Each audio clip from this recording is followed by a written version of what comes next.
space. Well, not really. Take two. Here, in the Mitten State. Welcome to Code 47, bringing you all things Star Trek, spanning the quadrants, the best thing since the neutral zone. With your co-captains, Charlie Carden and Alex Terry.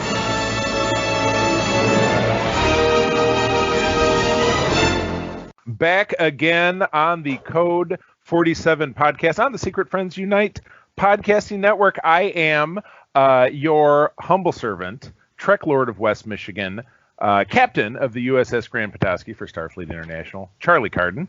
And I'm joined by a special guest this week. Alex was otherwise obligated, could not join me. So we brought in a mutual friend, a luminary in Region 13 in Starfleet International, and also an officer aboard the USS Nomad. This is Erin Davies. Erin, how the heck are you? I'm well. How are you? Thank you for having me. Absolutely. You got it. And what we always like to do at Secret Friends in general is when we have somebody new who's joining us as a co-host, we have them give us their elevator pitch, their Reader's Digest version of how did you get into the life, as it were? How did you become a fan of genre stuff, in this case Star Trek, or just anything? So hit me with it. What made you a geek? What made you a Trekker? My dad's a geek, and I grew up on The Next Generation, and then I just kind of never outgrew it. That works. That's my story too, and I'm sticking with it.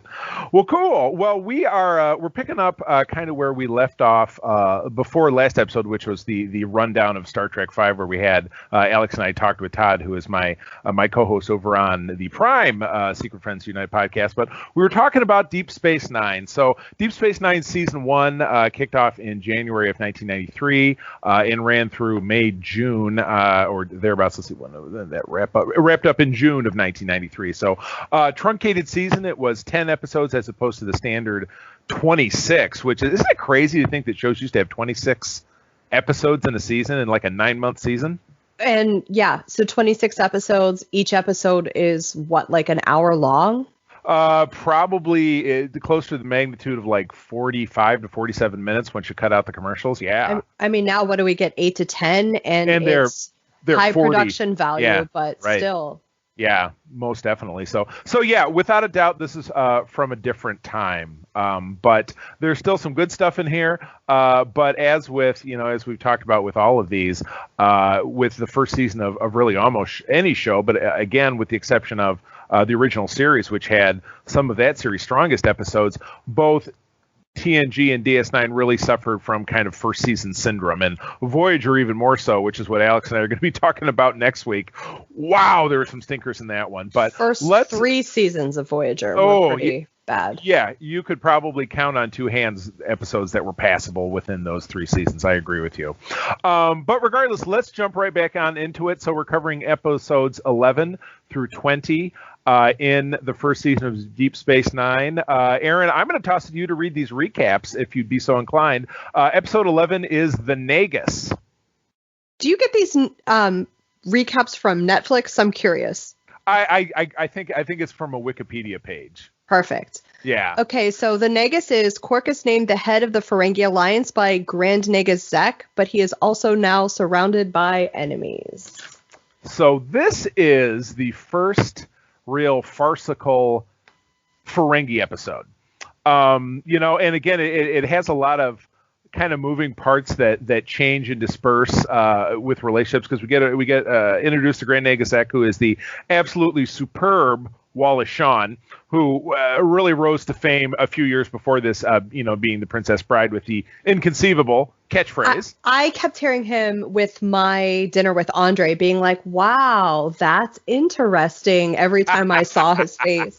That's awesome. But we also got a little bit more of a character study with Quark's brother Rom, who will become an enormous character later on in the series. Now, he was portrayed anywhere in the first season between a bumbling idiot or kind of kind of a snarling Ferengi creep, as you see in this episode, where he's trying to once Quark is erroneously given this Grand Nagus title because in the end, at the end of the day, it's the Nagus trying to try out a successor to see if he can retire, and ultimately it's not his plan, and then he fakes his own death and blah blah blah. It's really kind of a sitcom-y episode, but yeah, you see Rom kind of taking a hard edge. And being like, well, now I'm going to kill my brother so that I can be Nagus, and it's just that is just not a character trait that really endures for the character, which I think is fine because that's the way all the other Ferengi seem to be. So why would you want to just have him kind of be another one of the pack? I know, but when you see him like in later episodes, he's just so like vulnerable and sensitive. It's shocking, and how. He's just totally dedicated to his brother. It was shocking to me how unforgivable this was for me when I was watching it. I think I said It was almost unforgivable because he does redeem himself later in the season. But yeah, this was bold. Was it inconceivable? It was more, that's interesting. Oh, fascinating. So any final thoughts on this episode before we move on? I didn't feel that O'Brien has the temperament to be a teacher. Yeah. Let alone a substitute. And right. I also felt, Quark would make the perfect Grand Nagus. Absolutely. And again, at the end of the series, the irony is, and not to spoil anything since it's been off the air for, 25 years, Rom does become the Nagus in the end. But he becomes the Nagus of a Ferengi alliance that is the complete flip side of the profit-driven Ferengi alliance that we're all familiar with. So it's interesting to contrast that versus his role in this. It just shows you that things are always in evolution, and when you don't have a steady hand on the reins. Now, this was story by David Livingston, who goes on to continue to write the series, but also teleplay by Ira Stephen Bear, who is the most associated person, along with, I think, with Ron D. Moore for the series in general. So obviously, it just goes to show that at this early stage, they were really just kind of throwing some stuff to the wall to see what sticks, which is the case in, like I said, the other seasons that we discussed. So anyway, okay, moving on. Episode 12, Vortex. Odo discovers he might not be the only one of his kind when a visitor from the Gamma Quadrant claims he can contact Odo's people. Kind of one of these early whodunits. We get introduced to another race, and I'm not sure if it's made clear. I don't think they're a Gamma Quadrant race, the Miradorn. They're twins. So, yeah, and they're twins, but they're kind of like the Corsican twins. One dies and the other one feels pain, or the Crimson twins. It was retired Daft Punk. 2040. That's what they look like to me. Without the helmets and played by veteran Star Trek character actor Randy Oglesby, if I'm not mistaken. So just like one of those like Vaughn Armstrong, he's the other guy who's been every race. He's been in he's in every one of the classic series with the exception of TOS, and then we haven't seen him in the new series. But yeah, they just had certain people on speed dial, like, come on in, we gotta throw some ears and a snout on you, and you're an alien this week. So, but anyway, I thought and the guest actor who was now I'm forgetting the name of the guy who was kind of stringing Odo along. It was Keldon or Claris or something like that. Yeah, I don't remember his name either. But he's a very familiar face, even again under light makeup. But yeah, this was clearly an early stab at like the mystery of Odo, and we know he's from the other side of the wormhole, and what does it all mean? And I think that he throws out the term shapeshifter or changeling, and Odo's like, "Ooh, what does that mean? What's going on?" So in the end of it, it ends up being a hustle. And this guy who leads Odo into the vortex over in the Gamma Quadrant is really just out to rescue his daughter. And then at the end of it, to escape death, the guy takes off, and then Odo dumps this guy's daughter on somebody, and she's never heard from again. So you assume she's okay, but who's to say?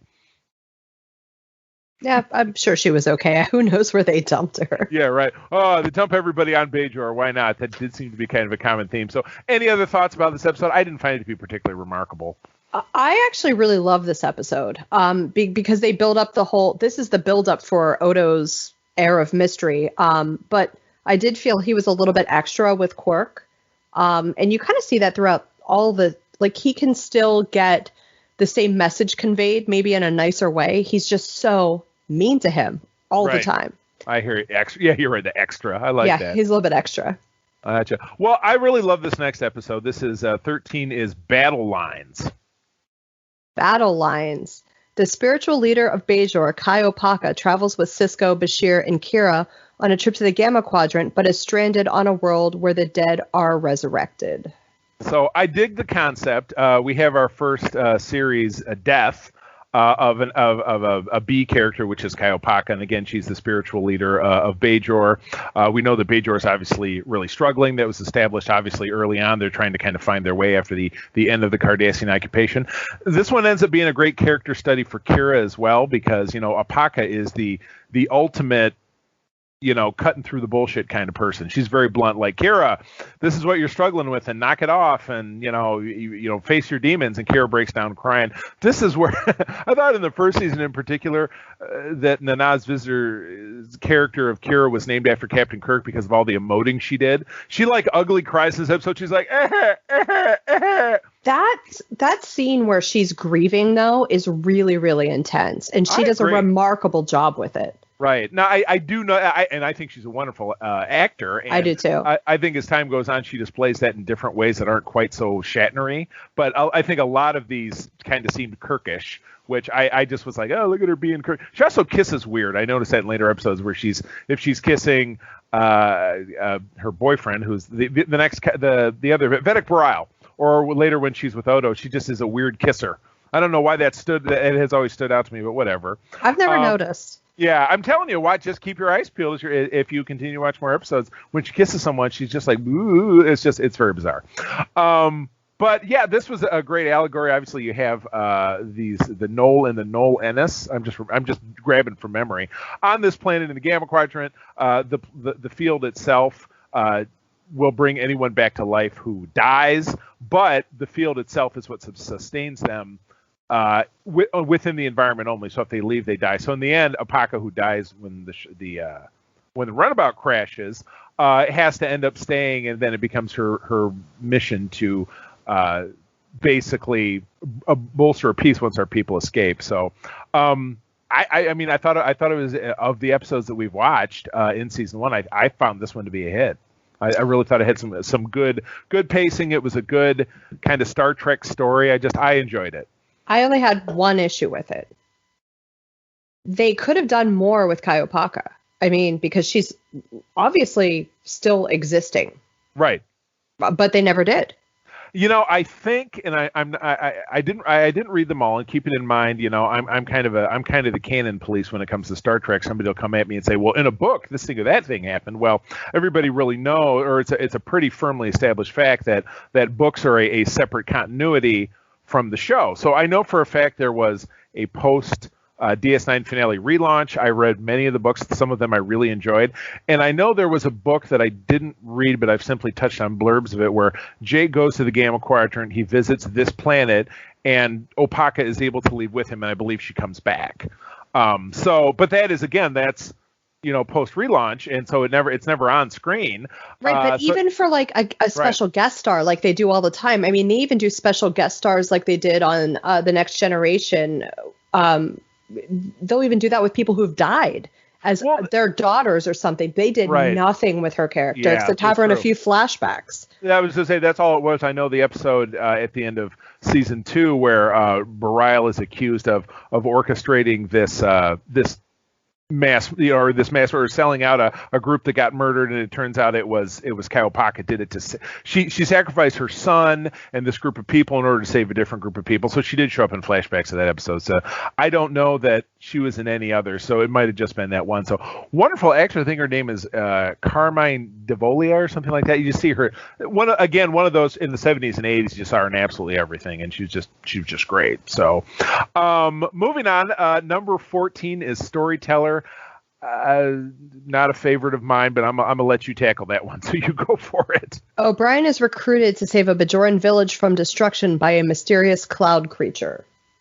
Oh my goodness. So an early attempt, obviously, to develop a relationship of some kind between O'Brien and Bashir, which by the end of the series, they're brothers. They're absolute brothers, inseparable. But at this early stage, I mean, Bashir was kind of at his peak level of being obnoxious because he was a young, cocksure, just got out of medical school, thinks his S doesn't stink kind of dude. We didn't know at this point that he was genetically engineered, so he kind of had that snarl going for him too. I've often wondered, was that attitude of his, was he overcompensating to kind of throw people off the scent? I don't know. I would almost think that would be a possibility because, we discover in season 6 that he was born with birth defects. He was genetically enhanced at his parents had him genetically engineered after birth to make him smarter and faster and stronger and all this stuff, which is illegal because of a little thing called the eugenics wars and a dude named Khan. But we don't find that out until the series is almost over. So other than that, he's just a guy. So I really, really felt that this whole episode was just kind of a ripoff on the idea of The Next Generation's The Dolphin episode. Totally. I mean, that was my impression of the whole thing. I mean, you had that story and then the other story happening at the same time. But even on the planet, that whole Dowel Rock thing where they're holding up the Dowel Rock, it was very like He-Man, I have the power. It was. and then the guy tries to kill him and explains himself by saying like, oh, I just wanted this position, and then it's okay, he tried to commit murder. Right. All is forgiven. There's a lot of under rug swept that goes on in Star Trek in general. Like anytime data malfunctions, like remember that 2-parter with the Borg and where Lore came back and took him over. At the end of it, it was like, you're good. It's okay, Data. Come on. It's no problem. Or anytime the holodeck malfunctions, everybody's like, I'm sure it's not going to happen again. It's going to be totally fine. The only thing I got from this that I really liked was when Nog was trying to resolve those diplomatic issues by saying, what did he say? See this as an opportunity. Right. I loved it. Do they have anything that you want? I did like that. The barter system. So he really, but in the end, it's Jake who has to kind of educate him on how barter works. He says, no, we want latinum. Well, the guy doesn't have latinum. He has this. So it turns into, it's self-sealing stem bolts. You'll never find a better stem bolt in this sector. But it was kind of like, I'm sure you've heard that famous adage that there was a guy who started with a paper clip and kept trading it until he had a house. Yeah, I remember following that, and at one point he had a really nice car. Right, exactly. So it's the same concept, which is funny because Nog later on in the series, when he becomes a Starfleet ensign, he helps O'Brien do the same kind of thing.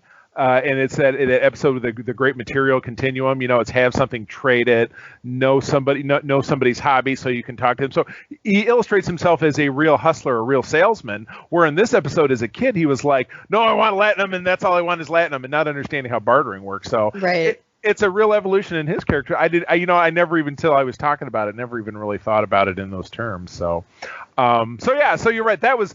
I would definitely say the B story was better than that Dowel Rock. There was my brother is a famous one for coining phrases just based out of stuff. And he said, moral of the story, K, Sarah, because Sarah was the dude in the village. I'm like, yeah, spot on, bro. Spot on. Thank you very much. All right. We're halfway through. Episode 15 is Progress. And this was, again, an early one that I really enjoyed. Kira has to deal with a stubborn farmer played by Brian Keith, who refuses to leave his home even though it is slated for demolition. Yeah, good one. Brian Keith, and again, he's an actor. I'm sure he seems like kind of a Hill Street Blues kind of guy, like he played those kind of roles in the 80s, but I would have to look him up on IMDb, but he's just got one of those faces where he played kind of a rough and tumble, either somebody who operated on the fringes of the law or a gangster or something like that, but just has a real edge to him, and this is a great episode. Again, there's a lot of character development for Kira because, again, she has to go and this guy and say, hey, we got to get you out of here. And he's like so super on the humble. He's like, I appreciate that, but I'm good. I'm going to stay put. I felt she was too emotional. Yeah. Well, again, it was kind of that first season Nana being very Kirk-like, where she was like, this and that. But this guy, he's there. He's got his two associates who work in the field who are both, butchered during the Kardashian occupation, so they don't speak. And you can tell that, you can tell even through the stories that Molobach tells that, he was obviously traumatized and tortured, but he managed to survive. And that's why he clings like grim death to this piece of land he's built. So, it's a great story. It's a great character study for all of us and kind of learning to let things go. Things that are things and things aren't people, and that you can always rebuild. I mean, you and I have both been through that. We were married, we were divorced, there's rebuilding. So I think this was a great lesson in that. It was probably a great lesson in something that Kira learned as well. I was really looking for analogies in this, and all I could think of was whenever they're going to expand a highway and the plan's in, they're trying to buy properties from people, and you see all the protest signs in front of their homes, and you know that it's just going to get built anyway, and you feel really bad for them. I had kind of the same emotional reaction that I have for those people to this old man. I hear you. Yeah, but in the end of it, I mean, it's a very grim end. In the end of it, Kira has to force his hand. She sets his house on fire, and he says, "If I leave, I'll die." And then, of course, that's the last. You ever see the guy? You assume that he lives and he relocates, but he's very sad. And it's not like he and Kira still go out to brunch, because that was probably the end of their friendship. But she did what she had to do to literally save his life, because he was going to die. He was going to literally die if he stayed there. So, a good kind of Star Wars. Oh my God, Star Trek allegory. I know. It's, you know what? You do this long enough, you'll end up flipping it, because I do shows on both. You end up flipping them. I end up talking about a lot of Star Trek over on our Holocron Chronicles show. I do stick it in. And, well, I mean, Star Trek has so many great examples when it comes to genre everything, and that show is primarily talking about canon, so I make that same reference, talking about everything in Star Wars that's happened after a certain point. Everything is canon, books and comics, whatever it is, but in Star Trek, it's just on the screen or nothing. So, anyway, episode 16, we're getting back into silly territory. If wishes were horses. Deep Space Nine is put in jeopardy when the crew's thoughts manifest themselves, as such figures as Rumpelstiltskin appear. Oh my goodness! So we got Rumpelstiltskin. Oh my gosh! Yeah, I know. We get Buck Bokai, who is a baseball hero of Cisco's from the early 21st century. I think from the year 2015. So that one's kind of already passed us by. And then we get a ditzy version of Dax, who has fallen all over herself because she's in love with Bashir. So, kind of again setting the tail. We had quite a few of these in the first half of the season, where it's like something wacky is going on around the wormhole, and it's the DS9 version of the bottle show that they would have on TNG, where they never needed to build any new sets because everything happened on the station. So there was no, which again, it's a lot more that case this first season, because they don't really go anywhere in a lot of cases. They might jump on a runabout and fly somewhere, but not a lot of VX special effects shots, because they're not leaving the station. But what do you think? Do you think they kind of made the most of it, or is this just kind of a dud? I hate this episode. Okay. I really do. It's just weird. I looked for maybe an analogy in the writing. I can't find one. I don't get it. Right. Exactly. Yeah. So what does it really teach us? You know what I mean? So whereas the Rumpelstiltskin thing doesn't make any sense. There's no contribution to any one of the starring characters or the guest starring characters, the overall premise. So it's a dud, and we'll leave it at that. That's fine by me. So number 17, we get our second our highest of the high profile season 1 guest spots, because in episode 2 we had the Duras sisters. That's right. Yeah. But this is take it away. Episode 17, The Forsaken. The Federation ambassador from Beta Z, Loxana Troy, visits the station and develops an affection for Odo. Meanwhile, data from the mysterious Gamma Quadrant probe causes system failure on DS9. So, B story, data from mysterious probe causes system failure. Who cares? I mean, that is so dime a dozen. It's so endemic of this season in general. But, Loxana comes on, and I think has some really nice moments with Odo. Now, again, what a cougar. Yeah, big. Well, I mean, wow. I guess, but I mean, we don't even really know how old Odo is, so But yeah, kind of a horny older lady, if that's what you mean. Pardon the expression. And it's funny because that ties back to a season 2 episode of TNG when she's going through the Betazoid phase, where a Betazoid woman can quadruple her sex drive. That's kind of terrifying, quite frankly. Even as a man, that's scary. But the phase comes and goes, and is she in like some kind of after phase right now? So that's why she's clamoring after this guy who's not really a guy. Who knows? But at any rate, the B story does service at least the A story, because Troy and Odo get stuck in an elevator, and because Odo has to get in his bucket every 18 hours because he has to regenerate, he starts to break down. And he starts to break down physically and kind of emotionally as well. And so he ends up opening up and talking to her, and she ends up, revealing some things about herself. So that part of it I thought was kind of spot on character development for both, especially this early on for Odo. I felt it was kind of cringeworthy, though, to watch her like really coming on to him when he was clearly uncomfortable with it. Yeah. That's hard for me to watch. She does kind of redeem herself, where she like takes her wig off to make herself relatable and then lets him kind of melt into her lap. But in the very beginning of it, I was a little uncomfortable with her attitude.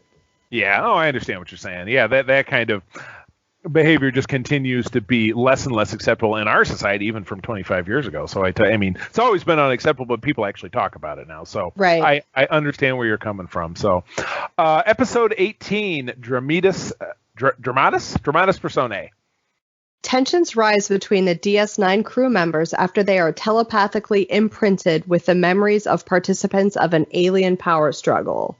Man, this was the episode where people just got buck nasty. It's like the telepathic matrix was the mirror universe. Right. Everybody was snarking at each other, and it didn't take much time at all for lines to be drawn and for, assassinations to be planned. And so, yeah, it quickly turned into the kickoff was, Kira wanted to delay a ship that Cisco said you don't have any reason to delay them. And then, once the telepathic imprinting takes over, she's like, I'm going to do what I want, and I think I'm going to kill him. And she goes on and starts recruiting, and because whatever this telepathic overlay that took over our main characters didn't affect Odo, he was able to play both sides of it and then bring it around to a point that he could find a way to, use a MacGuffin, an energy beam or whatever it is to drive it out of their heads. But yeah, Cisco snarling at Kira and Kira snarling at Cisco, and it was like, ugh! The tensions are just thin.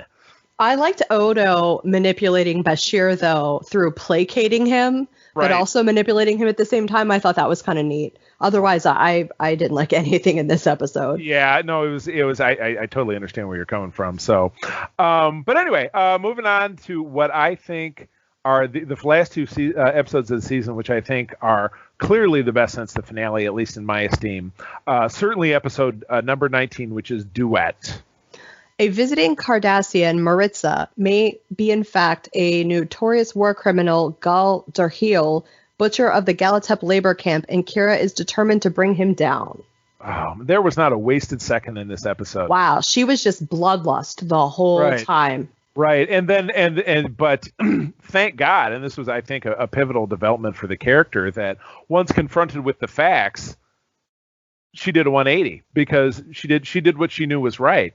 She did, but also, I kept thinking this when I'm watching it. She shouldn't be allowed to talk to this prisoner because she's clearly too emotional and has this bloodlust. Like, why are they continuing to allow her to do this?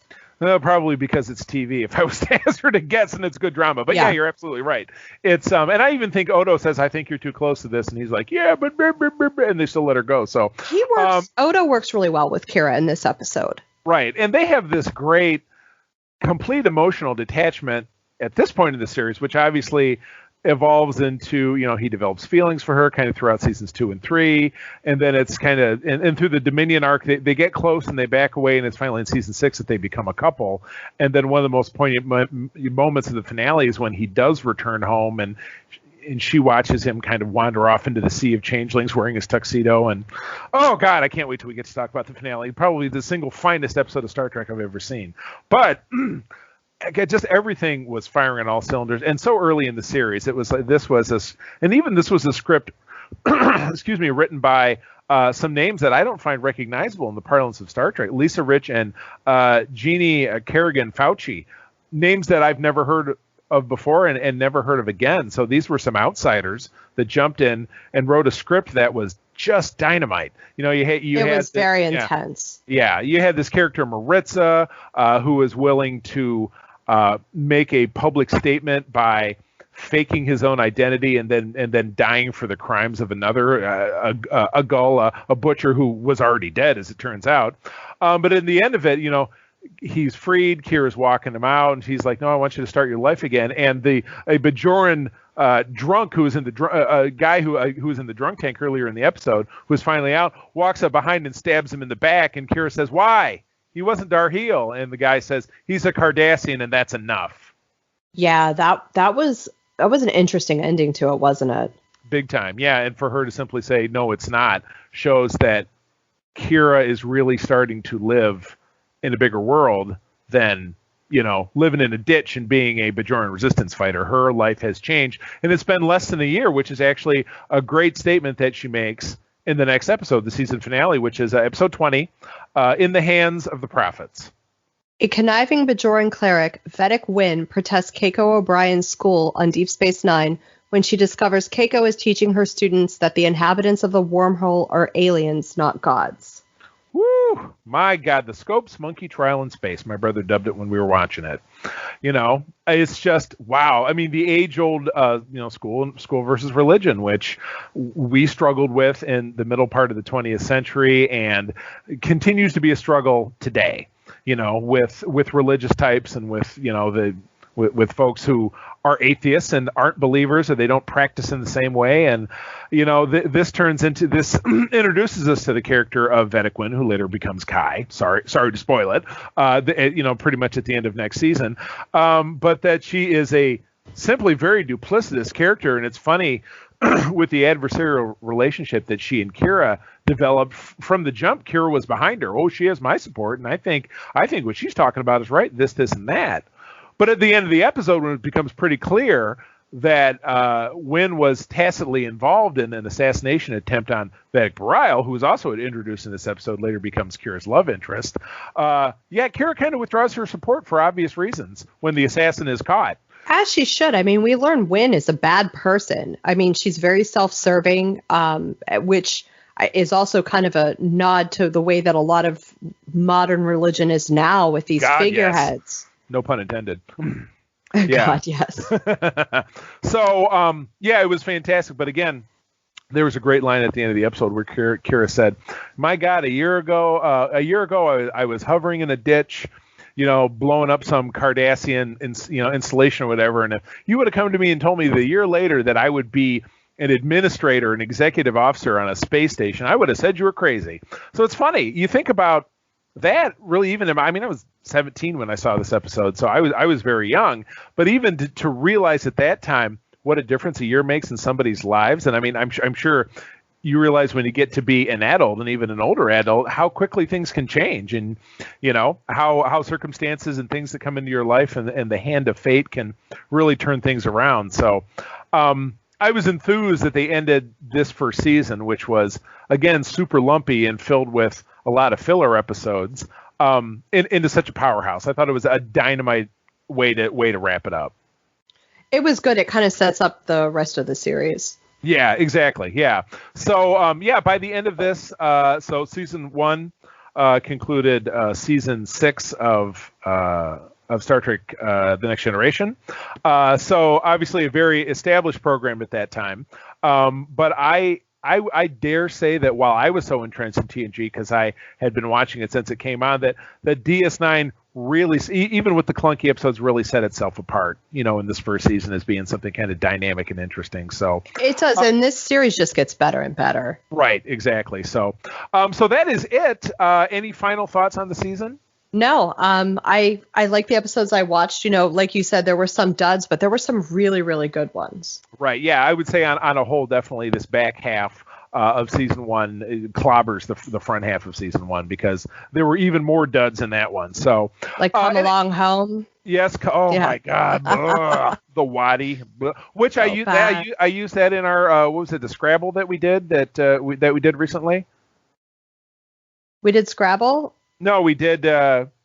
You say Scattergories. Scattergories. That's what I was. Yeah, the Waddy was my pick. It must be because I watched the episode recently. But anyway, all right. Moving into news, we have 2 stories this week, and then we're going to kind of take it up on out of here. So, was announced this week that the History Channel, which got it in the world of streaming, I don't even know if I have it. I mean, I don't know if that's on Hulu or.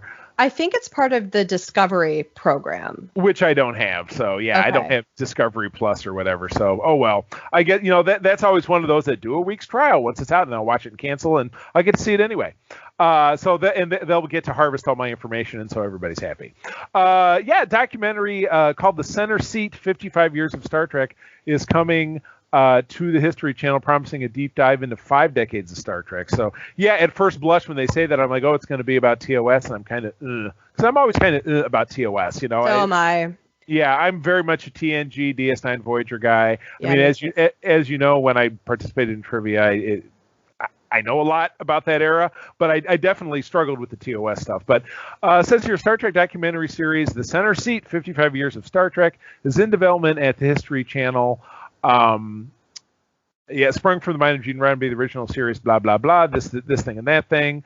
Talks about the fact that it's not telling us when it's going to come out. So, I have enjoyed documentaries about Star Trek as time goes on. We had Trekkies 1 and 2. We had classic ones back in the day. We had the DS9 one a couple of years ago, which I thought was dynamite. Our new Surgeon General was in all the Trekkie movies.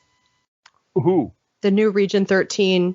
Oh, yeah, that's right. Yep. Daryl, right? Yeah. I think Alex mentioned that. Yeah, he was very awesome. Cool. Well, then he's got to maneuver his way to get into this one then. So he better get on it. We'll see. So this is cool. Oh, excuse me. It mentions that, the anniversary is actually in September, but it says that this could potentially be out at that time. So something to look forward to in the fall. And when it does come out, what am I thinking of? Of course, I'm going to have to watch it because we're going to have to talk about it on the show. So yes, we will watch it. We'll probably dedicate an episode to it that week. So that's that. Any thoughts about that? Are you a big docu fan?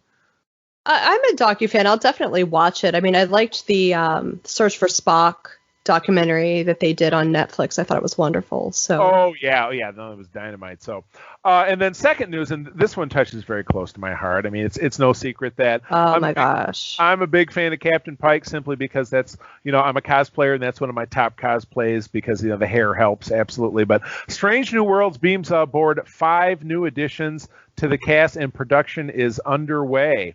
We're the prequel series, which we've known about for probably about a year now, starring Anson Mount as Captain Pike, Ethan Peck as Lieutenant Spock, and Rebecca Romaine as Number 1. And their ongoing adventures, which I'm still hoping are going to be post-Discovery, not pre-Discovery, because I think that would be a waste if they, didn't take advantage of what a journey that season 2 of Discovery was for Spock. You don't really want to see him being robotic Spock. You want to see him be a little bit further moved along. So, isn't this supposed to have standalone episodes though? Yes, and that's very episodic. That's something I like because I like being able to watch something and we can talk about it. You can watch any episode at any point. I mean, if we were to watch Discovery, we would have to watch it in order, right? Because it all ties together. But we could just pick one up and it's right. It's fun. It's a Planet of the Week, so it is embracing a format that is very familiar to Star Trek, but then also very popular with watchers of old. So let's hope that that's something that watchers of old enjoy. So we get a kind of a string of a name of actors. One face I'm kind of familiar with.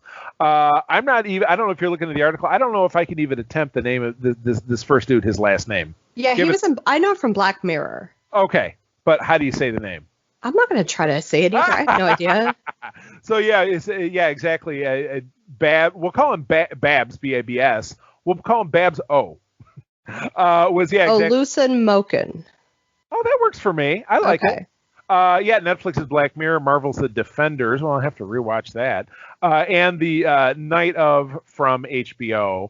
And again, all of these are no character description, so we do not know who they're going to be. Christina Chong is she's from Black Mirror too. Oh, there you go. I guess there's a Black Mirror fan in the casting department here. So Christina Chong currently appears in the recently released Tom and Jerry animated movie, which is on HBO Max right now. CW's Bulletproof. She's been in Doctor Who, BBC's Ill Behavior, BBC's Line of Duty, Sci-Fi's Dominion, etc. She's got a lot of genres. Who was she in Doctor Who? I don't remember her. I'm not that much of a Whovian, but yeah, she doesn't jump out to me. Could just be a guest star. Okay. If it was anything more than that, I'm sure that it would probably be recognizable. Celia Rose Gooding is starred as Frankie Healy in Jagged Little Pill, which I assume was not about Alanis Morissette. Oh, it was inspired by Alanis Morissette. Oh my gosh. On Broadway. Oh, wow. Okay. Yeah, so she's a theater actor. Right, it doesn't even mention any film credits, so that's perfect. In the spirit of Trek, let's use theater actors; they're wonderful. Exactly. Next up is Jesse Bush from the indie feature Skinford. Doesn't ring a bell for me. And then Channel 10 series Playing for Keeps. I'm assuming that's British. It's Australian. There you go. Yeah, because this mentioned she also played the role of Bella in the Australian series Halifax Retribution. So I love the Aussies. My favorite podcast that I'm not in is called The Weekly Planet. They have a string of podcasts kind of like we do. So I kind of get things that are Aussie. So I'm a fan. What can I say? Melissa Navia is next. She has been in AMC's critically acclaimed series Dietland, not familiar with it. Showtime's Billions, I would know Don Cheadle stars in that. And then Homeland, which is a show my wife watches. And then an off-Broadway debut. So again, a theater actor. So that's the end of that slate. So that is a real powerhouse. Now, it makes me wonder. Now, we haven't heard anything about kind of Discovery disco prizes, because that's what we refer to the uniforms as costumers, because they're a vastly improved version of the TOS pajama shirts, which I can't stand. Absolutely can't stand them. I know some people really easily identify. I know you have a traditional disco uniform, don't you? And I do as well. I do. I do like the way that the next gen are, because you don't really have to have matching pants. Like you can wear black pants. Right. You talk about next gen as the next generation, or the next gen of this uniform that we're talking about? The next generation. Oh, gotcha. Well, these are very similar, and actually they're the pants that come with these, because I did kind of buy them separately. And again, what's nice about the Disco Prize uniforms is that it's a jacket, so it zips up, and it does have that weird floppity collar that the Discovery one does. But it's the exact same patterning. So the you kind of got the shoulders with the lines on them, and the pants which are separate. Which I can't wear the pants, so I literally just wear the uniform top with pajama pants when I'm on camera. Okay. Because the pants are always too short. I'm too tall. Oh, no. So that's why I like the other series pants where they don't have to match. I can just wear my own black pants that are long enough. You should absolutely get one. And if we ever end up doing a show together, we can wear them together. As long as it's, neck up, I can wear the disco top. So you'd have to be sitting down? We'd have to have you at the table on the laptop, and you couldn't stand up? Absolutely. Like a blanket thrown over you like Aunt May from Spider-Man? Yeah, we could do that. There you go.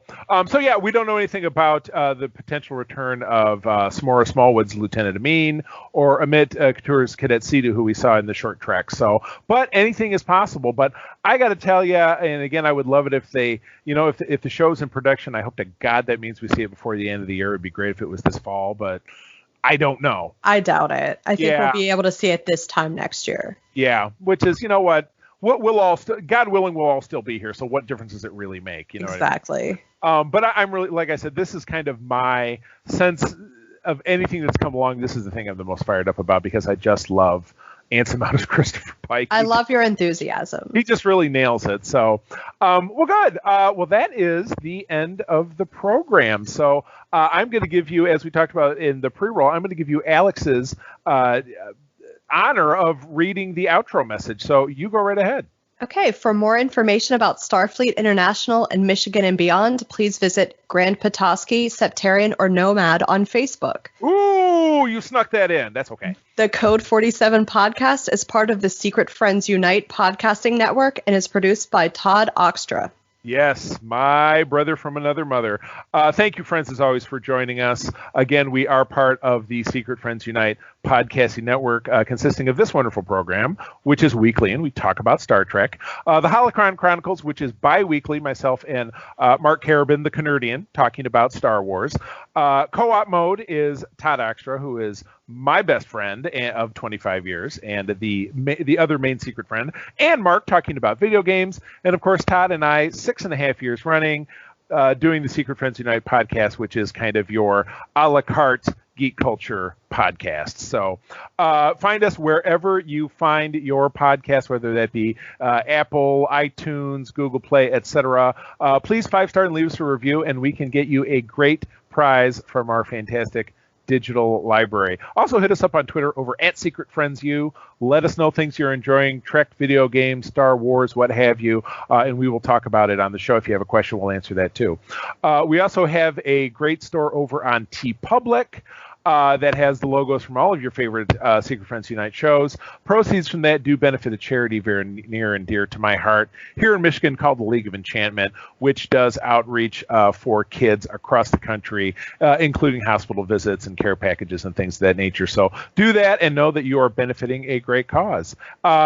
Aaron, once again, thank you for joining me. Where can people find you out in the world of social media? So you can find us at USS Nomad Facebook page. We also have a brand new website we launched, and it's gorgeous. It is USS Nomad or ussnomad.ca.